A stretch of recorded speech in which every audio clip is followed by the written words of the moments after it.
श्रीमंगलमूर्तये नमः। आज एक बहुत ही दिव्यतम नवग्रह शांति होम कर रहे हैं। ये नवग्रह शांति होम हमारे जीवन में ग्रहों का प्रभाव सर्वोत्तम है, सर्वोपरि है। ज्योतिष शास्त्र में कहा है कि इस धरती की आत्मा का नाम ही ग्रह है।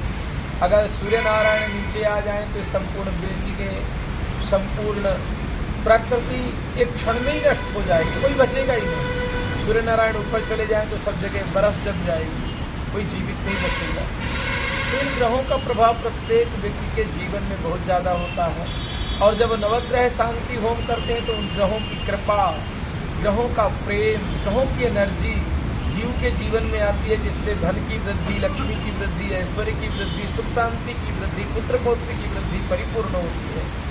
तो नवग्रह शांति में सबसे पहले हम गणपति मंडल की स्थापना करते हैं। ये जो मंडल है ये गणपति भगवान का मंडल है। रिद्धि का मतलब है प्रोग्रेस, सिद्धि का मतलब सक्सेस, शुभ का मतलब हैप्पीनेस और लाभ का मतलब इनकम सदैव प्राप्त होता है मंडल में पूजा करने से। दूसरा जो मंडल है मातृका मंडल है, देवी जी का मंडल है। महाकाली, महालक्ष्मी, महासरस्वती प्रमुख देवियां हैं इसमें। तो महाकाली की कृपा से एनर्जी, ताकत, बल, निर्भयता प्राप्त होती है। महालक्ष्मी की कृपा से संतान लक्ष्मी, ऐश्वर्य लक्ष्मी, पुत्र पौत्र लक्ष्मी, धनधान लक्ष्मी परिपूर्ण होती है। ये वरुण मंडल है यहाँ पर। और उसके बाद सर्वतोभद्र मंडल है और ये नवग्रह मंडल है। इस मंडल में प्रमुख प्रधान वेदी इसको कहा जाएगा। इसमें नवग्रहों की पूजा होगी। सूर्य भगवान है बीच में, उनकी पूजा होगी। अर्धचंद्राकार सफेद कलर के चंद्रमा है, उनकी पूजा होगी। त्रिकोणाकार मंगल है, उनकी पूजा होगी। ग्रीन कलर के बुध है, उनकी पूजा होगी। और बृहस्पति भगवान पीले कलर के, उनकी पूजा होगी। शुक्र की पूजा होगी। शनि आयु, जीवन, मृत्यु कारण, विपद, संपत्ति प्रदत्ता शनि, संपूर्ण प्रकार की संपत्ति प्रदान करने वाले भगवान शनि की पूजा होगी। राहु उन्नति कारक है और केतु कल्याण प्रद है। ऐसे करके नवग्रह मंडल की पूजा, प्रधान पूजा नवग्रह मंडल की की होगी। उसके बाद में जो मंडल है जिसको रुद्र मंडल, मृत्युंजय मंडल कहा जाएगा, यजमान के दीर्घायु आरोग्य के लिए यहाँ पर पूजा होगी। और उसके बाद में ये यज्ञ कुंड है। यज्ञ भक्तों, ये यज्ञ कुंड है और वेद में कहा गया है कि भगवान नारायण का जो रूप है वो यज्ञ रूप है। यज्ञ रूप है वही परमात्मा, जो यज्ञ है वो परमात्मा का रूप है। ईश्वर यज्ञ रूप में ही है। और यज्ञ का साइंस भी एक कारण है।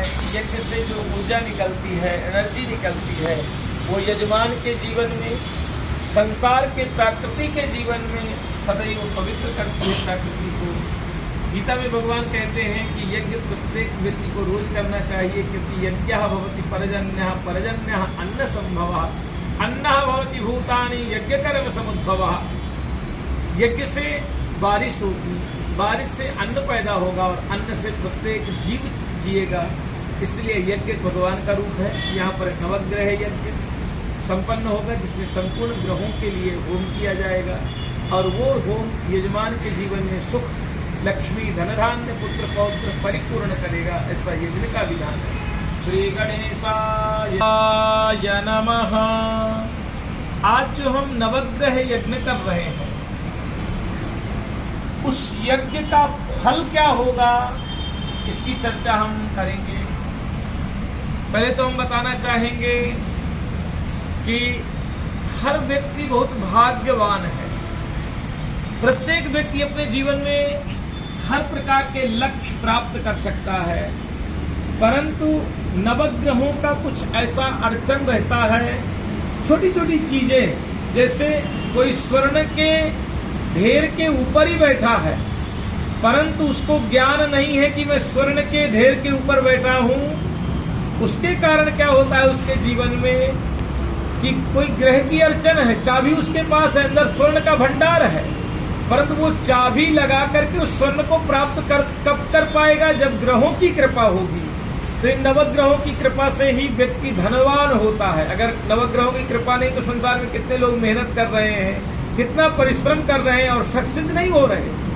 कितने लोग पढ़े लिखे हैं, अमेरिका लंदन से पढ़े लिखे हैं, परंतु वो सक्सेस नहीं हो रहे हैं, नौकरियां नहीं पा रहे हैं।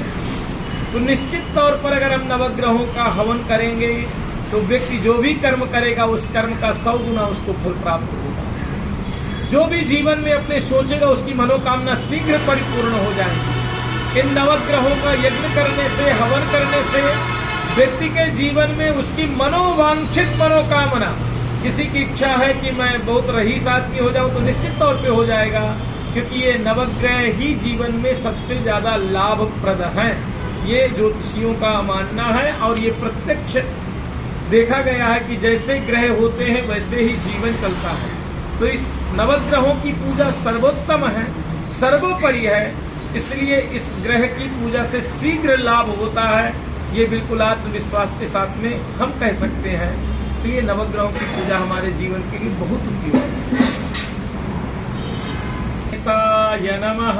ये जो नवग्रह पूजा है ये प्रायः देखा गया है कि मेडिकल की कोई समस्या न होने के बाद भी कई लोगों को संतान की प्राप्ति नहीं होती है, और हमने हजारों लोगों को देखा है कि जब नवग्रहों की शांति और हवन करा दिए गए तो शीघ्र उनके जीवन में संतान की प्राप्ति हुई है। तो संतान के प्राप्ति के लिए नवग्रह, क्योंकि यंत्र मंत्र तथा विद्या बुद्धिश्चैव प्रबंधकम पुत्र राज्याभिभ्रंशाधीन, ये पुत्र प्रद भी है नवग्रह, तो पुत्र की प्राप्ति कराते हैं। कभी कभी हम देखते हैं कि पति पत्नी में बहुत प्रेम है, परंतु कुछ समय से झगड़ा होता है, अनबन होता है, तलाक तक बात पहुंच जाती है।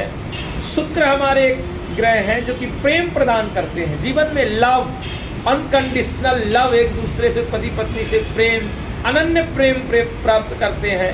तो जब नवग्रहों की पूजा होती है तो पत्नी के साथ में प्रेम और एक सुखमय वातावरण, एक आनंदमय वातावरण प्राप्त होता है।